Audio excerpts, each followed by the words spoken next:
Be vegan, make peace, do good deeds, heaven Godspeed. Our programs offer many languages. Please visit suprememastertv.com/schedule.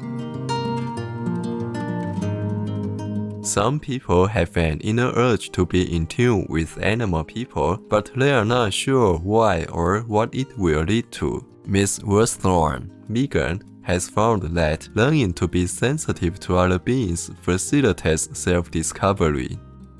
Wynter Worsthorne, vegan, and Animaltalk Africa, Part 1 of 2. Please continue watching to find out about a method of interspecies communication that anyone can learn. There should be a medal for you in hell as the most evil dictator and murderer of the innocent bystanders in your war.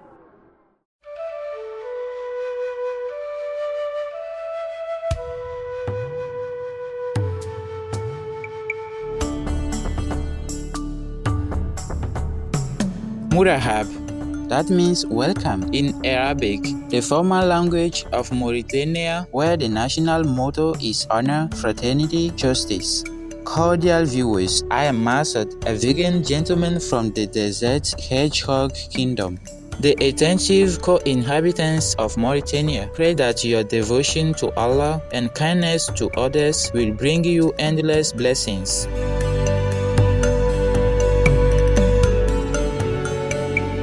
Welcome to our show, Wynter Worsthorne, Vegan, and Animaltalk Africa, Part 1 of 2.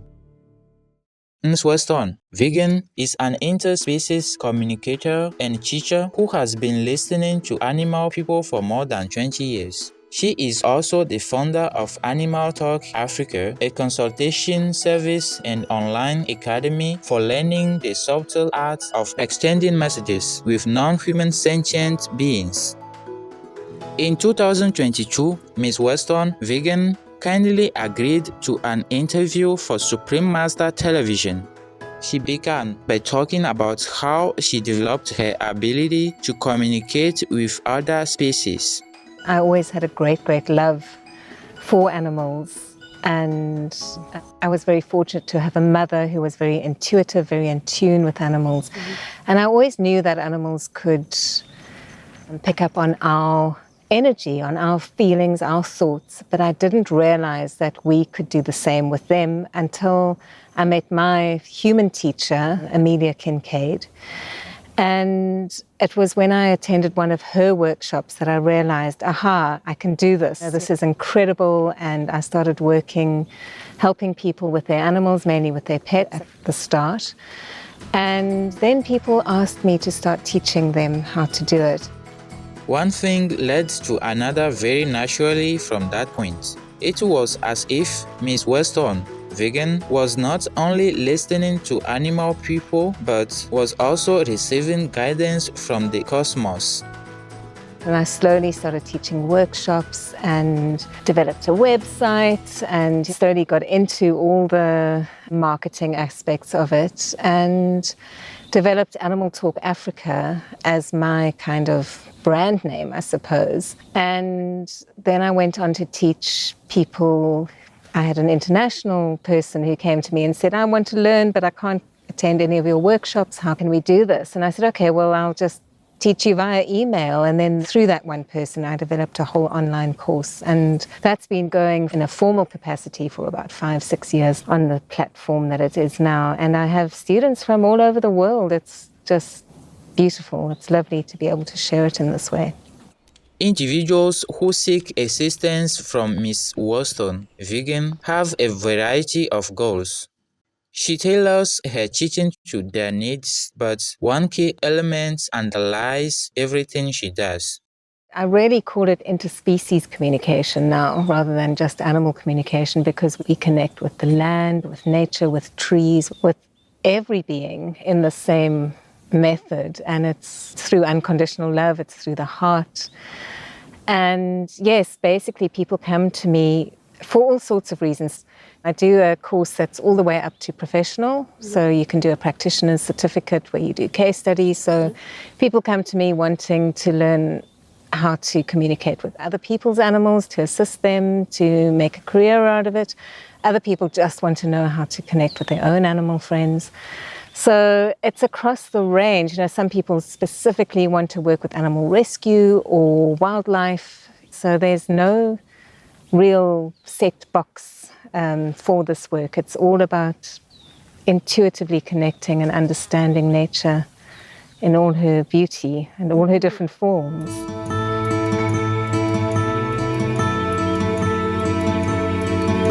Some people have an inner urge to be in tune with animal people, but they are not sure why or what it will lead to. Ms. Worsthorne, vegan, has found that learning to be sensitive to other beings facilitates self-discovery. In that introduction course, or what I give people, they have examples and practice sessions with so many different kinds of cases or kinds of animals, different realms, and then they look at what their calling is. Who do you really want to work with? And I can just relate it from my perspective because I'm definitely a cat person, but I've been drawn to lions since I was very, very little. I just loved lions. And my calling was to work with African wildlife, and particularly with lions. And then when I was still in my sort of practice time, I took a year, nearly 2 years, where I wasn't charging people for my work. I was just getting familiar with the experience of being able to do this for other people. I came across a book about the white lions, and I got involved with the Global White Lion Protection Trust. Now, that was nearly 20 years ago, so that was my real calling. So people will have a passion, and you are guided by your passion and by what nature intends for you, I think, and what the universe intends, what the divine intends. Vegan. The factory animal people live in such filthy, unhygienic conditions, and you put them in your mouth? As Ms. Worsthorne, vegan, developed her skills and expanded her love, she was surprised to find herself communicating with a species she wasn't fond of. I work with baboons as well, and they were an animal that I was never drawn to, that I was actually quite afraid of before I started knowing them. And it's very interesting because the lions and the baboons are my two main wild animals that I work with, and the two main non-profit organizations that I support. And it's just very interesting because one was quite a big fear of mine and one was a great love. And now they're the same. They're both great loves. So it's very interesting. The one's a lot more challenging. Baboons can be a bit more challenging than lions, I find, because they're so close to us in every way, actually, physically, emotionally. And they're very clever. They work out things logically. They know who's got the best fruit trees and nut trees. They know who's got the best bread that's left out on the kitchen counter. They know which windows are open. Many people have voiced their concerns about animal people struggling to nourish themselves as their natural environment is reduced or destroyed by human activity. In November 2022, during a conference with Supreme Master Television team members in Taiwan, also known as Formosa, Supreme Master Chin Hai, vegan, revealed some of her own observations and her take regarding habitat loss and its impacts on wildlife. When I was in Taiwan, I lived in one place where the monkey people keep coming to be fed. I fed them because they didn't have food. And they keep digging in the garden for some roots and all that. And also some squirrels and bird people came because the forest became smaller and smaller and they didn't have enough territory to survive and to find food. And my heart always aches everywhere I go when I see the lack of basic survival for birds, or wild dogs, cats, monkeys, fox, and squirrel people, whoever I see. When I look at them and I see them so tattered and not well-rounded and shiny, I feel so pained, so pained. Ms. Worsthorne, vegan, was attracted to a non-profit organization called Baboon Matters Trust, which works to find ways for humans and the ground-dwelling monkey folk to coexist peacefully. So I'm involved with it from an animal communication perspective. I was a trustee for a long time. I'm no longer a trustee, but I do help with rescue situations. What does the animal need? To communicate to the baboons what the humans are trying to do to help them, whether they need to stay away from a certain area, whether it's safe to be in a certain area. I've done workshops locally in this garden route area, teaching people how to communicate with the baboons so that they don't keep coming into their properties. And of course, it has to be based on this unconditional love. So it's teaching people who already have that love for nature to work with the animals so that you can both live in harmony and not be upset by each other, and that's what we want, actually. That is the aim, to be able to live in harmony with nature.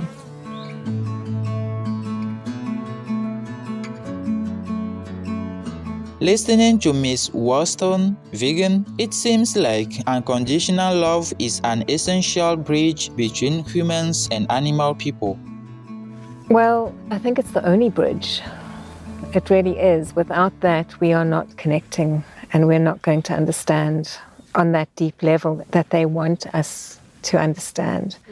Nature wants us to be in that field of unconditional love. And when we are in that field, everything falls into place.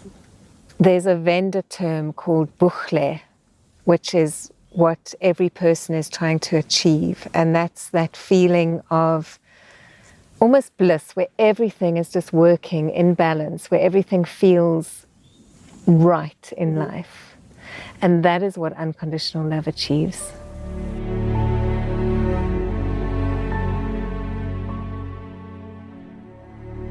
We are very grateful to Ms. Worsthorne, vegan, for her beneficial work and the opportunity to interview her. Please join us again tomorrow for the second half of our show and more fascinating insights into animal communication. For more information about Ms. Worsthorne, vegan, and Animaltalk Africa, please visit animaltalkafrica.co.za. And as Jesus was going with some of his disciples, he met with a certain man who trained dogs to hunt other creatures. And he said to the man, "Why doest thou thus?" And the man said, "By this I live, and what profit is there to any in these creatures? These creatures are weak, but the dogs are strong." And Jesus said, "Thou lackest wisdom and love. Lo, every creature which God hath made hath its end and purpose, and who can say what good is there in it, or what profit to thyself or mankind?" And the man marveled, and left off training the dogs to hunt, and taught them to save life rather than destroy. And he learned of the doctrines of Jesus and became his disciple. Lection 14-15. The Gospel of the Holy 12. Essenes. Friendly viewers, thank you for joining us today. Next is Go in the Direction of Peace and Be Grateful to Have a Better Life, Part 4 of 5, on Between Master and Disciples. May our world be colored with the bliss of feeling Allah's love. Be vegan, make peace, do good deeds, hell not reach. Our programs offer many languages. Please visit suprememastertv.com/schedule and suprememastertv.com/AW. Nos programmes offrent plusieurs langues. Veuillez visiter suprememastertv.com/schedule et suprememastertv.com/AW. Nuestros programas ofrecen varios idiomas. Visiten suprememastertv.com/schedule y suprememastertv.com/AW. Naše programy nabízejí více jazyků. Prosím, navštivte suprememastertv.com/schedule a suprememastertv.com/AW.